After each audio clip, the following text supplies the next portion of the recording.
एक समय की बात है। महात्मा बुद्ध के सबसे प्रिय और करीबी शिष्य आनंद कहीं पर जा रहे थे। तभी रास्ते में उन्होंने देखा कि एक अधेड़ उम्र का व्यक्ति एक चट्टान के ऊपर बैठकर रो रहा है। यह देखकर आनंद वहीं रुक गए और उस व्यक्ति के पास जाकर उसके दुखी होने का कारण पूछा। वह व्यक्ति अपने आंसू पोंछते हुए बोला, मैं पास के गांव का रहने वाला एक बदनसीब व्यापारी हूँ। मैं जो भी काम करता हूँ वही बिगड़ जाता है।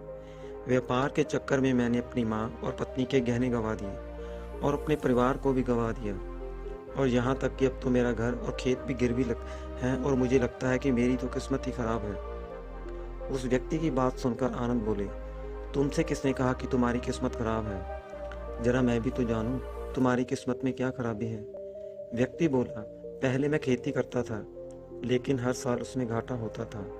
कभी सूखा पड़ जाता तो कभी ज़्यादा बारिश में फसल खराब हो जाती, कभी आवारा पशु फसल को नुकसान पहुंचाते, तो कभी कीड़े मकोड़े और बीमारियां फसल को बर्बाद कर देते। खेती से मेरे परिवार का गुजारा ठीक से नहीं चल पा रहा था, जिससे परेशान होकर मैंने खेती करना छोड़ दिया। व्यापार करने का निश्चय किया। मेरी पत्नी के गहने बेचकर अपना व्यापार शुरू किया, लेकिन मेरा व्यापार नहीं चला।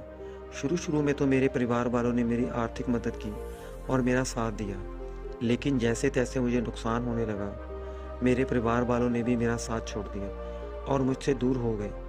अब तो वह मुझे देखकर अपनी नज़रें फेर लेते हैं और मुझे ही अपनी परिवार की गरीबी और दुर्दशा का जिम्मेदार ठहराते हैं। अब तो मुझे अपना जीवन ही बोझ लगने लगा है। अक्सर मेरे मन में ख्याल आते हैं कि अपना जीवन ही खत्म कर लूं, और मैं आज यहाँ आत्महत्या करने ही आया था, लेकिन हिम्मत नहीं जुटा पाया, इसलिए इस पत्थर पर बैठकर रो रहा हूँ। दूसरी तरफ मेरा एक मित्र है।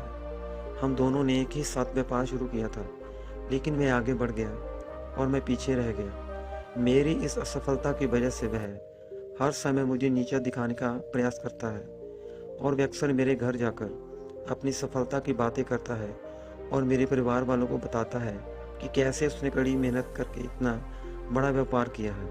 और वे अक्सर अपने फलते फूलते व्यापार के किस्से मुझे, मेरी पत्नी और मेरे माँ बाप को सुनाता है, जिसे सुनकर मेरे घर वाले उसकी तो प्रशंसा करते हैं, लेकिन मेरी बुराई करते हैं।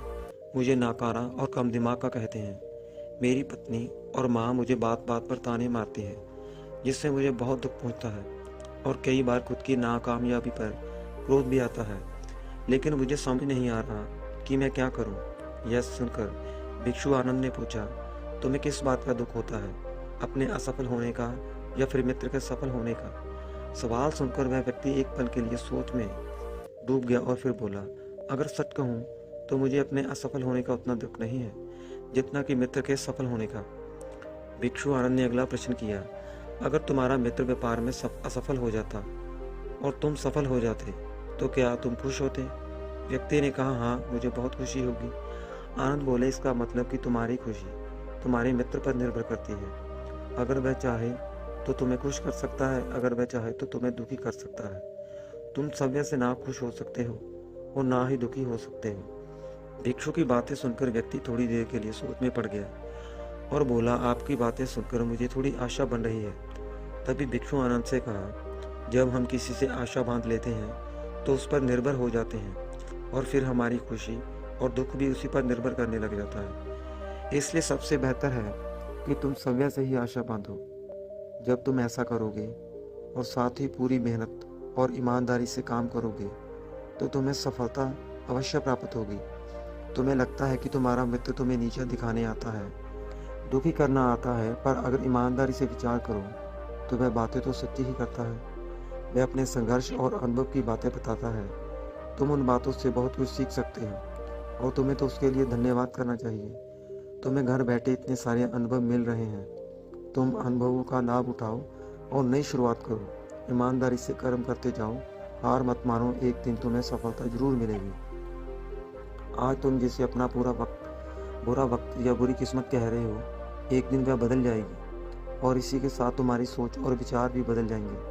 और देखना, जब तुम्हारा अच्छा समय शुरू हो जाएगा तब तुम्हारा मित्र भी तुम्हें अपनी असफलताओं की कहानियाँ नहीं सुनाएगा और तुम्हें अपनी असफलताओं और परेशानियों के बारे में बताएगा, ताकि तुम उसकी बातें सुनकर भ्रमित हो जाओ, तुम्हारा आत्मविश्वास डगमगा जाए और तुम गलत निर्णय ले सको। लेकिन उस समय भी तुम्हें अपनी बुद्धि का प्रयोग करना होगा। समय पर विश्वास करना। जिस प्रकार तुम्हारा मित्र आज तुम्हें दुखी देखने आता है, वैसे ही वह उस समय भी तुम्हें दुखी करने आएगा, क्योंकि जिस तरह तुझे दुखी देखकर तुम्हें मज़ा आता है, ठीक उसी तरह उसे भी तुम्हें दुखी देखने में उतना ही मज़ा आता है।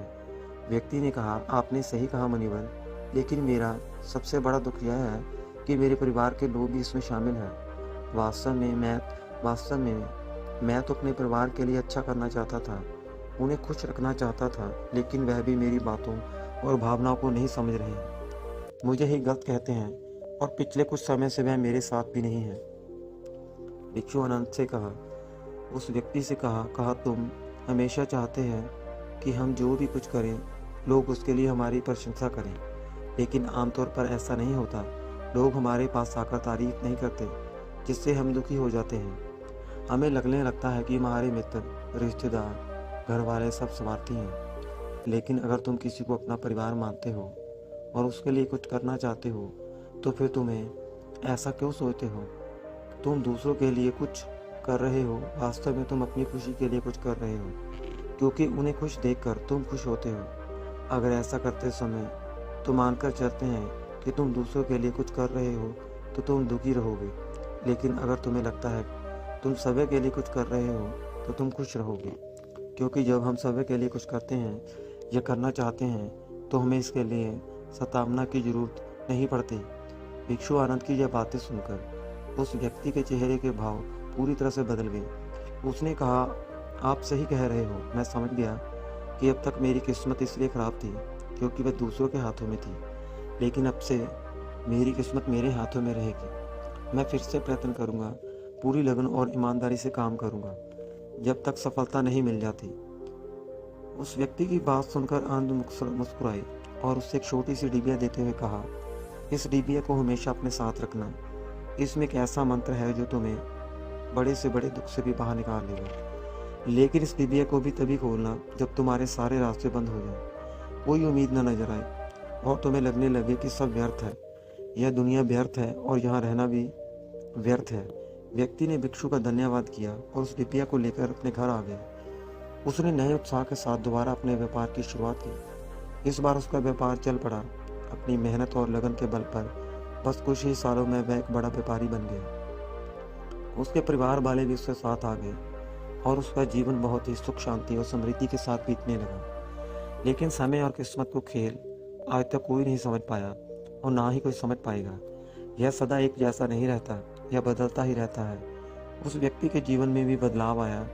वह व्यक्ति जिस राज्य में रहता था, उस राज्य पर पड़ोसी राज्य ने हमला किया और हमले में लूट मार से उस व्यक्ति का सारा धन भी लूट लिया। उसके दुकानें और घर सब जला दिए गए। जान बचाने के लिए उसने अपने परिवार के साथ भागना पड़ा। व्यक्ति अपने परिवार के साथ कई दिनों तक इधर उधर भटकता रहा। वह दाने दाने को मोहताज हो गया। उसका बच्चा बीमार हो गया और इलाज के अभाव में बीमारी से बुरी तरह रहने लगा। यह देखकर उसका हृदय चीत्कार उठा। उसके पास अपने बेटे के इलाज और परिवार को खिलाने के लिए धन के नाम पर एक भी सिक्का नहीं था। वह अंदर से बुरी तरह से टूट गया था। ऐसे में उसे एक बार फिर से निराशा ने घेर लिया। उसे लगने लगा कि उसका जीवन व्यर्थ है, सारी दुनिया व्यर्थ है। लेकिन तभी अचानक उसे भिक्षु आनंद द्वारा दी गई डिबिया की याद आई। उसने भी उत्सुकता के साथ उसे खोला। उस डिबिया के अंदर एक पर्ची रखी हुई थी। उस पर्ची पर कुछ लिखा था। उस पर्ची को उसकी आंखों के सामने छाया हुआ निराशा का अंधेरा छट गया। वह एकदम से मुस्कुरा उठा। उस पर्ची पर लिखा था, यह वक्त भी गुजर जाएगा। दोस्तों, यह कहानी हमें सिखाती है कि समय के खेल को समझना संभव है।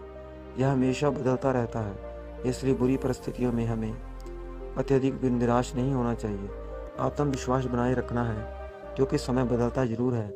आज बुरा है तो कल अच्छा जरूर आएगा।